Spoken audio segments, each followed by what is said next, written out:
अस्सलाम वालेकुम दोस्तों हम सब इंसानियत के माजी में झांकना चाहते हैं और हम जानना चाहते हैं कि हमारे आबाओ अजदाद कैसे अपनी ज़िंदगी जीते होंगे। हम अपनी इसी जुस्तजू की वजह से कदीम अक़वाम के बारे में पढ़ते हैं और मालूमात इकट्ठी करते हैं। अगर हम कदीम अक़वाम के बारे में बात करें तो मिस्र की कौम भी हज़ारों साल पुरानी है। अपनी ममीज़, फ़िरौनों और पिरामिड की वजह से दुनिया भर में मशहूर है। जब भी पिरामिड की बात हमारे जहन में आती है तो हमें मिस्र का ही ख्याल आता है, लेकिन ना तो दुनिया के सबसे ज़्यादा पिरामिड मिस्र में हैं और ना ही दुनिया का सबसे बड़ा पिरामिड मिस्र में मौजूद है। दुनिया का सबसे बड़ा पिरामिड मेक्सिको का द ग्रेट पिरामिड है। सबसे ज़्यादा पिरामिड वाला मुल्क सूडान है, ना कि मिस्र। सूडान में मिस्र से 2 गुना ज़्यादा पिरामिड मौजूद हैं।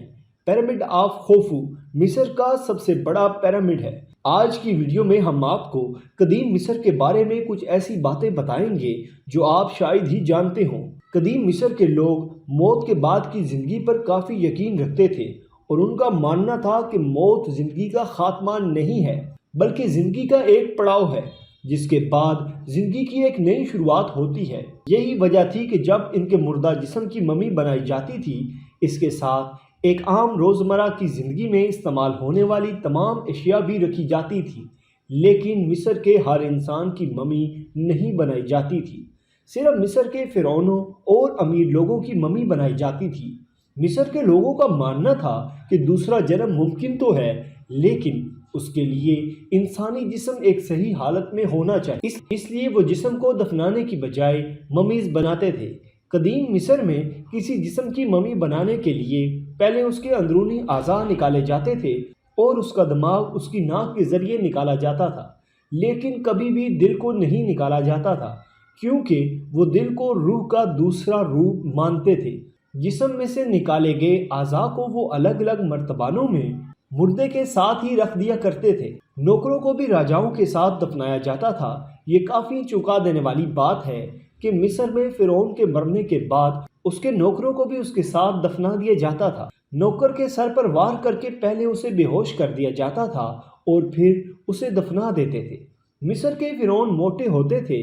वैसे तो कदीम मिस्र के नक्शो नगार में तमाम फ़िरौनों को पतला और तंदुरुस्त दिखाया जाता था, लेकिन ममीज़ पर किए गए तजर्बात के बाद ये बात सामने आई। फ़िरौनों की कमर चौड़ी होती थी और उनकी खुराक में शहद, शराब, ब्रेड और ज़्यादा चीनी वाले अज्जा होते थे, जिसकी वजह से ज़्यादातर फ़िरौन डायबिटीज़ का शिकार थे। पिरामिड गुलामों ने नहीं बनाए थे जैसा कि हॉलीवुड फिल्मों में दिखाया जाता है। पिरामिड गुलामों ने बनाए थे, लेकिन ये बात बिल्कुल गलत है। आर्कियोलॉजिस्ट की जानिब से की गई खोज में ये बात सामने आई है। पिरामिड में काम करने वाले लोग फनकार थे और उन्हें उनके काम का सही मुआवजा भी मिलता था।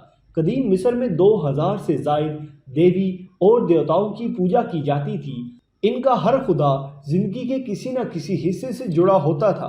जैसा कि ज़िंदगी देने वाला खुदा अलग होता था और मौत देने वाला अलग। मौत के खुदा को एनमिस कहते थे और अमुंद्रा नामी खुदा को वो खुदाओं का खुदा मानते थे और वो भूतों पर भी यकीन रखते थे। उनका मानना था कि देव इंसान से ज़्यादा ताकतवर तो होते हैं, लेकिन खुदा से ज़्यादा ताकतवर नहीं होते। कदीम मिस्र के लोग साइंसदान, मैथमेटिशियन थे।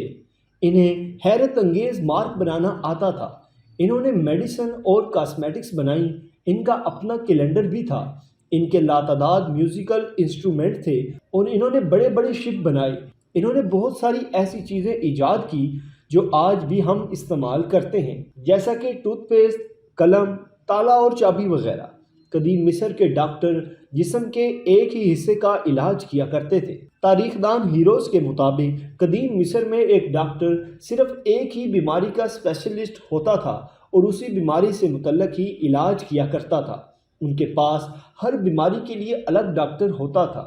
उस वक्त कदीम मिस्र की औरतों को मुकम्मल आज़ादी हासिल थी, जबकि उस दौर में बाकी दुनिया में औरतों को मर्दों से कमतर समझा जाता था, लेकिन मिस्र में उन्हें मर्दों के बराबर हुकूक दिए गए थे।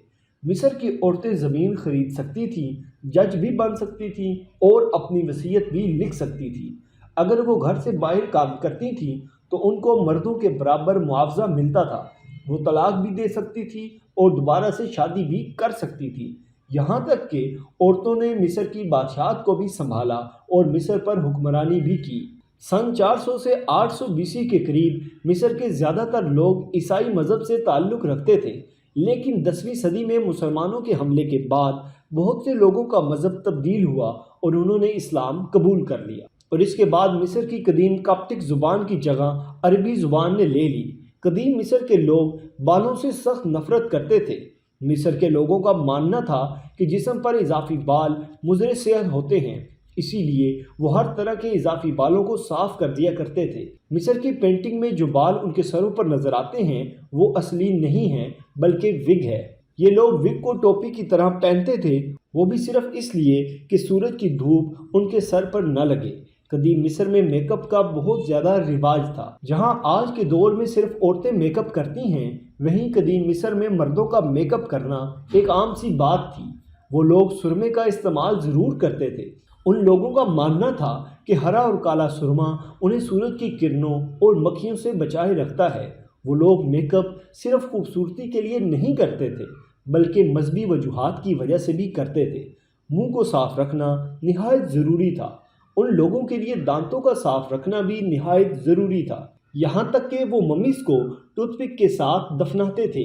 یہ مانا جاتا ہے کہ قدیم مصر کے لوگوں نے ایک طرح کی ٹوتھ پیسٹ کی شروعات کی تھی، جسے بنانے کے لیے وہ جلے ہوئے انڈے کی چھال اور راکھ کا استعمال کرتے تھے۔ دنیا کا سب سے پہلا ابارشن کا طریقہ بھی قدیم مصر میں بنایا گیا۔ یہ بات بہت دلچسپ ہے۔ حاملہ ہونے سے بچنے کے لیے قدیم مصر کی عورتیں مٹی، شہد اور مگرمچھ کے گوبر کا ایک مرکب بناتی تھیں اور پھر اس مرکب کو عورت کی شرمگاہ میں ڈال دیا جاتا تھا، جس سے عورت حاملہ نہیں ہوتی تھی۔ ان کا ماننا تھا کہ مگرمچھ کا گوبر ایسیڈک ہوتا ہے جو سپرم کو مار دیتا ہے۔ مصر کے لوگوں کو بلیوں سے کافی لگاؤ تھا۔ قدیم مصر کے لوگ تمام جانوروں کو خدا کا روپ مانتے تھے، لیکن سارے جانوروں میں بلی کو ایک الگ مقام حاصل تھا۔ وہ لوگ بلی کو خوش قسمتی کی علامت سمجھتے تھے، اور جب ان کی پالتو بلی مر جاتی تو وہ اپنی آنکھوں کے اوپر کے بال شیو کر دیا کرتے تھے۔ وہ بلیوں کی ممی بناتے، انہیں چوہوں اور ایک کٹوری دودھ کے ساتھ دفن کر دیا جاتا تھا۔ قدیم مصر کے لوگ تفریح کے لیے الگ الگ بورڈ گیم کھیلا کرتے تھے۔ اس میں سب سے مشہور گیم سینٹ تھا، جو 2000 سالوں تک کھیلا گیا۔ اس گیم کو آج کل کی لوڈو کی طرح ہی کھیلا جاتا تھا۔ تو دوستو، یہ تھی ہماری آج کی ویڈیو۔ اگر آپ کو ویڈیو پسند آئی ہو تو لائک ضرور کریں اور ہمارے چینل کو سبسکرائب کرتے ہوئے ساتھ موجود گھنٹی کا بٹن بھی دبا دیں۔ شکریہ۔